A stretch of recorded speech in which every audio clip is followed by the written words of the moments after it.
Dissidia Final Fantasy. Hello everyone, I'm Antinomy, and today I will be doing something a little bit different, still fighting game related, but more of an unusual fighting game. I'm gonna be talking about Dissidia Final Fantasy NT. I was a big fan of Dissidia, especially Duodecim. I played the game a lot, and while this game shares some similarities, it is also kinda different in a lot of ways, especially in the 3v3 aspect. So the purpose of this video, of this series of the videos, I don't really know yet, is to make a tutorial, because the tutorial in this game fucking sucks. So please bear with me, because I wanted this to be an edited series, but sadly my computer fucking died.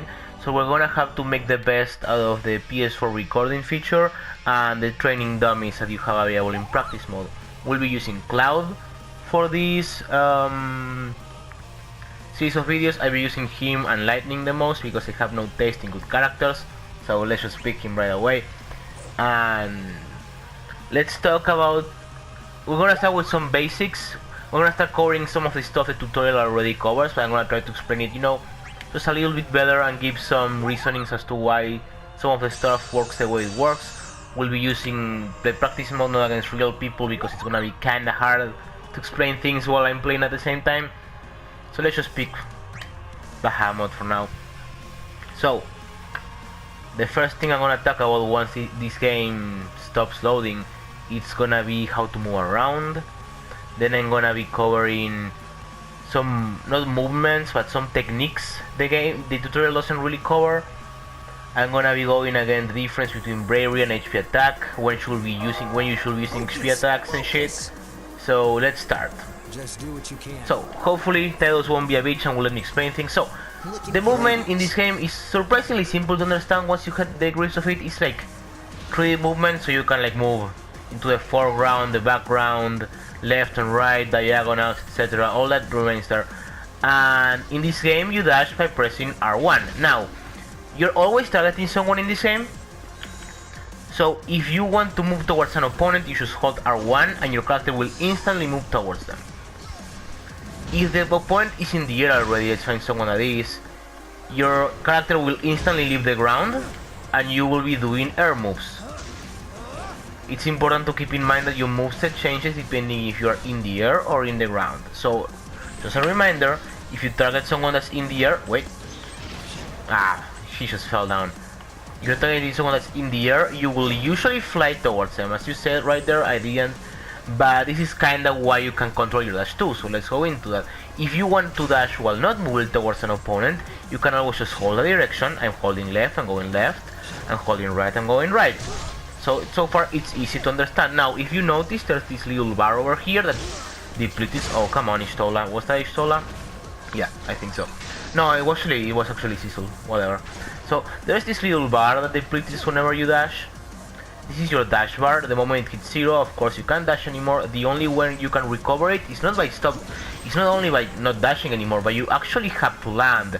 This is a great mechanic, I feel, because one of the bigger problems of the Dissidia games is that it took a lot of place in the air already. So this forces the opponents to go down, making ground characters like Furion way more useful than before.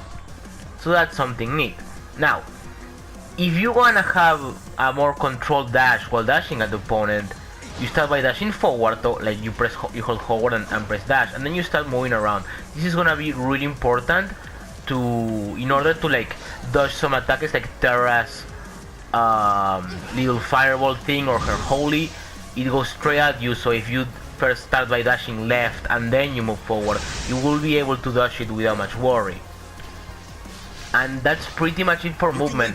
Finally, we are talking about the dashes. Let's just talk about the jump. You jump with circle, and you have an air jump. Assassin classes like Lightning and Squall, they have a second jump that they can do in the air, so they're more air mobile, while every other class in the game just has one air jump. There's no class or character that can't jump in the air. Everyone has air and ground mobility, so no one will be like left behind when it comes to moving around. There's just some characters that can move in the air more gracefully than others.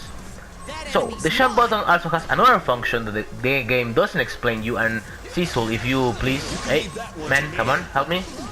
Can you attack me now? Okay, there we go. So I got attacked there, and I fell into the ground. I got attacked by a bravery attack, by the way, that's important to understand, but as you can see, the moment the attack animation ended, I fell to the ground. So let's see this again. Fall into the ground. Do it again, Istola. Istola, please, come on, girl. You're cute and everything, but I need your help right now. Okay, come on. So she's gonna attack me at any second. Please.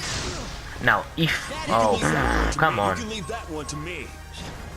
I need to explain this before the time ends. Come on, baby.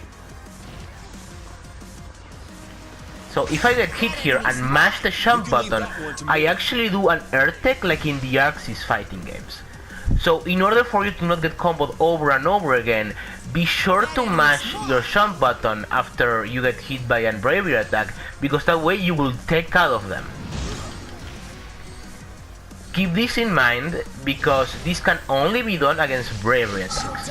Whenever you get hit by an HP attack, you automatically go into a hard knockdown, meaning that you won't be able to move for a while after you get hit by an HP attack. However, you are completely invincible during this state, so you don't be afraid of getting comboed.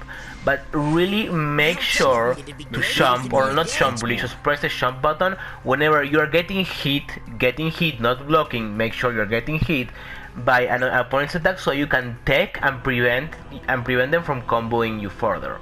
Now, there are some moves that will chain into another moves. For example, Squall's back air will chain into any of her other bravery attacks, so you won't be able to escape out of those combos. So those are just things to keep in mind.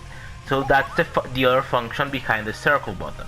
Now, I mentioned bravery attacks and HP attacks, so in the next video we're gonna be talking about those. So thank you for watching, and hope you stay tuned for more.